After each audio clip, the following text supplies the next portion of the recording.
one thing and one line of argument that we do hear a lot, particularly with the gang review coming up, is that games of chance, i.e. fixed odds betting terms, as you said, sort of high value, high loss slot products, etc., virtual sports, etc., might get too mixed up with essentially sports betting, events betting, as described in your book. Events where with reasonable amounts of sort of research and skill, one can give themselves, a chance against the bookmaker compared to essentially events where the house is set to win.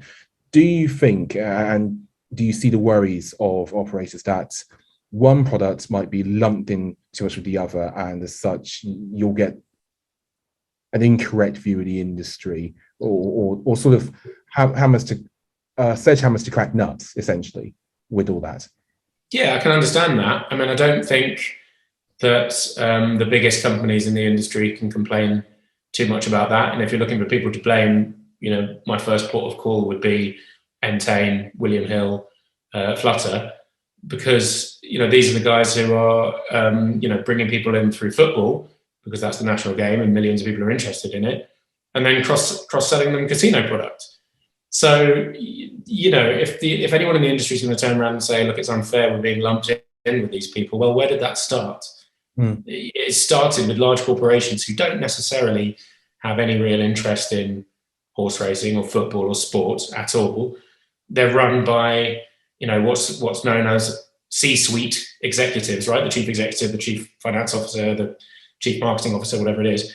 All people whose main interest is in increasing returns for shareholders. Mm-hmm. In fact, that's their legal duty, their fiduciary duty.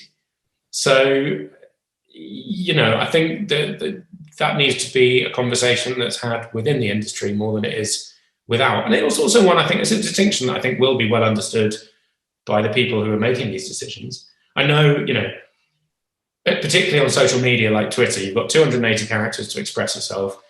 And people like me sometimes end up using slightly looser language than we maybe should, referring to the industry or whatever. It's not just the gambling industry that is affected by that, right? The way that we're all kind of shuttled into these very short, concise, and often quite extreme statements about things and rewarded for them on social media affects everybody. So I can see how that can be painful if, let's say, you are, an on-course bookmaker at Newmarket or something, and you're being lumped in with some guys pushing virtual sports. That I can see how that would be upsetting. But I don't think it's the fault of the commentariat or politicians or anyone else really, other than those kind of big corporations that I mentioned. And another claim, and this is something admittedly that does come more from people inside the industry, but there is a worry, and we see it's put forward a lot, that if it becomes, and I guess it depends on what you consider too onerous, but if it becomes too onerous for people to have bets or whatever, they will find a way to do it via other means, and some of those means will be via black market firms. Again, it's a point that's been put out there a lot, and I know there are different views on that. What's your response when you hear that point made? I address it in the book to an extent. I don't dismiss that risk entirely. You only have to look at 1920s America to see that prohibition of alcohol led to crime there, and people, you can't stop people drinking ultimately, so they found other ways to do it, and therefore, people who were criminals, who were violent, were offering that service. The parallel some people are suggesting is that there will be offshore firms who have no interest in social responsibility, who don't pay taxes in the UK and all the rest of it, who will fill that void. What I do think is, nobody's talking about prohibition in this country. I think, those who want reform are always going to argue for slightly more than they expect to get. And those in the industry are always going to express worries that the reforms are going to be more draconian than they actually are, because everybody's lobbying here, right? So you present your best case and your worst case scenarios as being more extreme than they're actually likely to be, because ultimately at the middle of this are politicians who like compromise, and who like political solutions and fudge, and don't generally like to come up with extremely radical policies. This is quite a conservative, with a small c, country when it comes to politics. So I guess my point is that I don't think the black market is a complete paper tiger, but I do think it is being massively over-egged by the industry, and that's probably, or by the industry lobbyists rather, like the Betting and Gaming Council, and that is probably not helpful to the industry's overall cause, because it's the boy who cried wolf effect, isn't it? Nobody believes these papers that are being written at the behest of the BGC, talking about how many people are gambling on the black market. I don't believe them when I read them. They're just, I could go into this, but there's large, parts of some of these papers that are completely implausible. And when they talk about the black market that's developed elsewhere, they're usually talking about countries where the regulation is much tighter than we're going to see here, at least in my view, unless something extremely surprising happens. And I've talked to people who work in the industry. I talked to Stuart Kenny, who one of the founders of Paddy Power, who said every time we wanted something from the government, we would warn them about the black market. He's been there, he's been in those shoes, and he knows that people are going to talk up those kinds of threats because it'll help them get what they want. And I'm also kind of skeptical about this idea that people are going to, there are people out there saying, well, I don't want to give my bank details to the government. Fine, but you would be willing to give them to some offshore operating Curacao that might sell your details, via a data list to, some crooks on the dark web. I'm skeptical about how many people are going to go down that route. I'm not saying it won't happen, but I just think it's being over-egged, and that a more sober assessment is probably needed.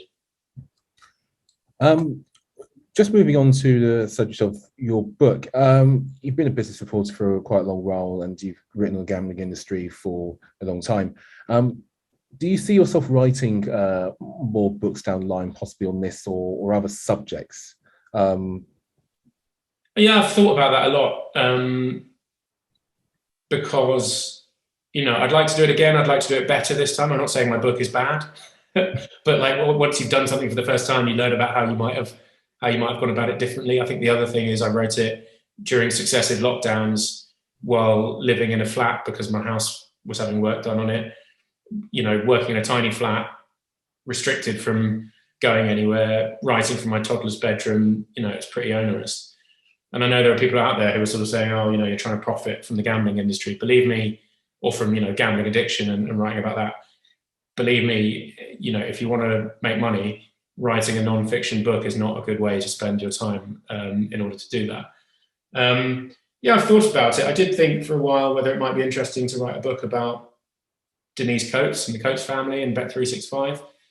But I don't know. They seem very, I'm not sure that there's that much exciting to go out there. They're very, very rich, but I don't know, I'll probably get hammered for saying this, but they're a little bit boring.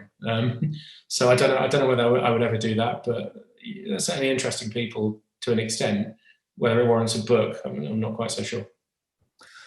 And we're coming to the end of this interview, and know we've covered a lot of ground. This might seem like a question designed to attack, and I promise it's not. A lot of people would say, admittedly they'd be inside the industry, they would say that you don't put across, let's say, both sides of this argument. Do you feel in your writing and your work that you've managed to get enough of the industry view across? And when I say that, I don't just mean what gambling operators like want you to say, but sort of views and experiences and the nuance possibly that you might get from being on the other side of the fence regarding the issue. Two things I'd say to that. One is, I would say the book is probably less like that than my news articles are, and that's partly due to the nature of news, as I talked about it earlier. You uncover something, usually it's something that's gone wrong. You've got 600 words to cover it. There's a lot of detail usually, and it's complicated. And at what point during that news story does a voice pop up saying, but I have a bet on the horses every week and I really enjoy it and I don't see why I should suffer because of this? It doesn't fit necessarily into how a news story is written, and that is partly the nature of the beast. And if you want to take issue with how news journalism is done, that's absolutely a legitimate thing to do. But it's not just me writing news stories that way, and it's not just gambling that's being written about that way. So I would say in the book I try to present both sides of the story more. I think the other question is, who is going to come forward and who is coming forward and making those statements, right? If, some anonymous guy on Twitter, Colin164892 tweets me and says, why don't you put my view across? Well, realistically, I'm not going to quote Colin19648992, right? But I am going to quote the bodies that have been set up, to give these kind of quotes. So that would be the Betting and Gaming Council would largely be who I would go for the industry side. If there were to be a coalition of professional gamblers or punters whose view was relevant to a story that I knew of, they would definitely be in consideration for being quoted in what I write. But I'm not aware of something like that, or if something like that does exist, nothing that I know of that has the kind of credence or public recognition that would get it a voice within news stories. So I'm sympathetic to people who think that side of the equation is not being put across, but the architecture isn't really in place for that side of the equation to be put across. I guess what I would say is that if it's punters who feel that their arguments are not being heard, the piece I did recently about stake factoring, as I mentioned earlier, I got a lot of positive response from gamblers about that. So I think people have to be realistic about what you're going to see in a news story that is often, 450 words with quite a lot of facts to get across. The news media gets hammered from all sides for being biased. I get people out there telling me I haven't been harsh enough on the industry. So you're never going to please everybody doing what I do. And if you are pleasing everybody, you're probably doing it wrong. It's part of my job to piss people off, I'm afraid to say. Sometimes it's one group of people, sometimes it's another, but it's everyone's turn eventually, I would say. And I think that's a very strong note on which to finish off this special Betting People interview. Thank you so much for your time, Rob Davies. And you can find Jackpot, which I am sure is not being displayed properly on the screen, in all good bookshops and online. Thanks very much for being with us, and we're very much appreciative of your time. Thank you.